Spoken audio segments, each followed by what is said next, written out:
What's going on, guys, and welcome to the reaction from Ralf Rangnick's press conference for the game tomorrow against Arsenal. He put it out a little while ago.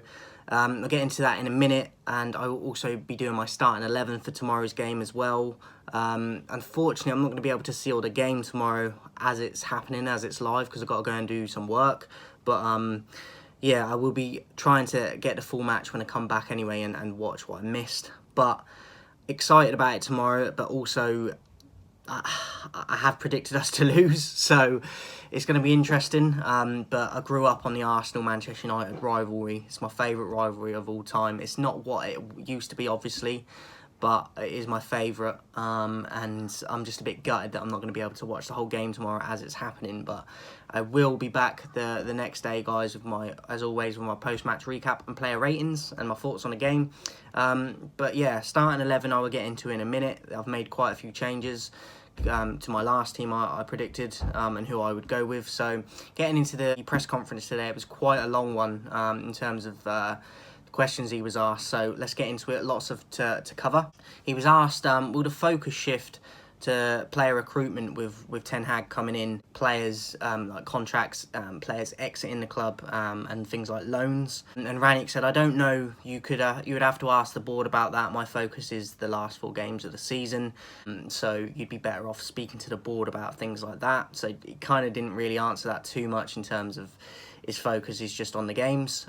He was also asked about Ten Hag being announced now, and said that we don't know each other personally, but from what he's seen of how he plays and what he knows of him, his time at Bayern Munich under 23s, and what he's been doing at Ajax, he says he likes his football, and pre-season is a good chance to mould and build his own staff and squad and see a new team, and that'd be obvious to see a new team. It's obvious, basically, that a lot of players need to leave and see a better improvement on the pitch. So pre-season is a good chance, with a full pre-season ahead of them when he comes in, to build his staff and squad and get players out and get players in. He was also asked, did you have any involvement of Ten Hag's appointment and his own role next season as well? He said that he knows Ten Hag was one of the candidates at the time when they were talking to different managers by the board.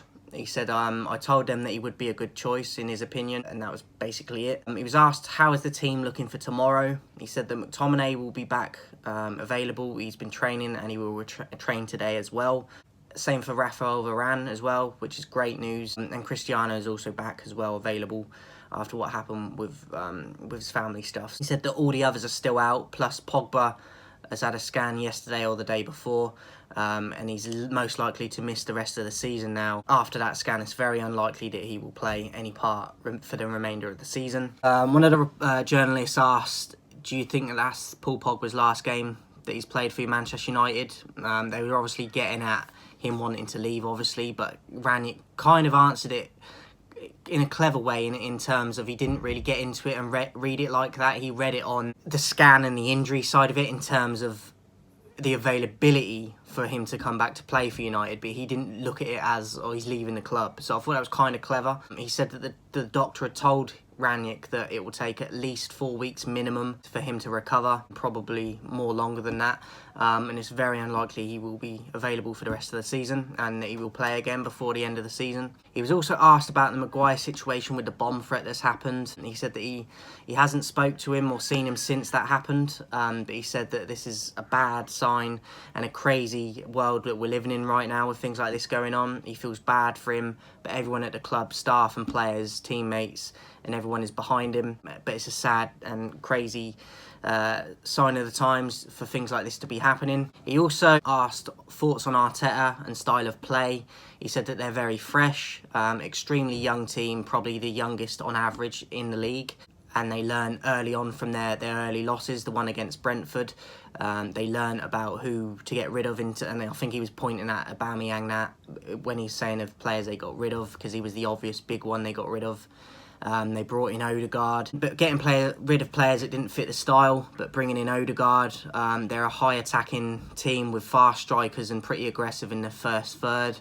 They try to press and counter-press, but they are vulnerable at the back still. He says hopefully we can take advantage of that tomorrow with the space they leave at the back, but also be aware of what they do in attack as well up front, Arsenal, he said. But he does enjoy watching them, but hopefully tomorrow we can get something from it and we can exploit their weaknesses in terms of at the back. He was asked about Champions League ambition for United this season now, how difficult it's going to be, and he said after a performance like they put in against Liverpool at Anfield, it'd be silly to focus on that now. They just need to focus on their performance for the games in terms of their conviction, their confidence, being more aggressive on the pitch, their behaviour on the pitch, and it will be hard to get a result against Arsenal tomorrow if they play how they played against Liverpool at Anfield, which is an obvious statement, but something that the players really need to take heed of and really focus in on that. Just have a better performance than they did against Liverpool, because it's not hard, surely, to put a better performance in tomorrow than they did against Liverpool. Will there be lots of ins and outs at the end of the season, and will they be passing on how many players will be needed in the summer? Will he be passing on to Ten Hag how many he thinks he needs to go, basically? He said that there's a lot of players' contracts that are expiring at the end of the season and others that want to continue their loans or actually want to leave the club. He said that it will be a significant number, but he's willing to offer his opinion to Ten Hag if he asks for it, and help him in this regard. But it's obvious that it's not only 3 or 4 that need to be gone, and especially with how many contracts are expiring at the end of the season. So that was basically it, guys. A big in-depth conference for only 8 minutes, but a lot of questions asked of him, and I thought he answered them very well. And it sounds positive in terms of he said that he did stress on numerous occasions how much change is going to be needed, and it will be a significant number. So I'm hoping that's correct, with players going out and players coming in as well, because we've needed this for many years now, and I'm hoping that this is the start of something new, because it's not any secret that I've said, even when Ten Hag was appointed, that it won't matter what manager will be getting, because they're always restricted and they're never allowed to do what that they want to do when they come in terms of recruitment, in terms of scouting network setup, in terms of the budget they get. So I'm hoping that this is a positive sign and a sign of things turning around. But we'll have to wait and see. In terms of my starting 11 for tomorrow, I've made quite a few changes. So let's get into that. I've gone with De Gea. I've gone with Dalot. I've put Eric Bailly and Varane in. Varane obviously going to be available again. Tellez at left back. I've gone with McTominay and Matic. I'm not a fan of McTominay, but Pogba now being out, we've only got Matic unless you want to play Lingard or Mata in the midfield, which I don't want to do. So I would put McTominay in, but it's because of lack of options. But I would partner him with Matic. And then on the right, I'd go Hannibal, because I think that he deserves to be given a chance after his little cameo performance the other night. He does deserve a chance, and I think Alanga could do with a little rest for a few minutes, and even if it's half a game.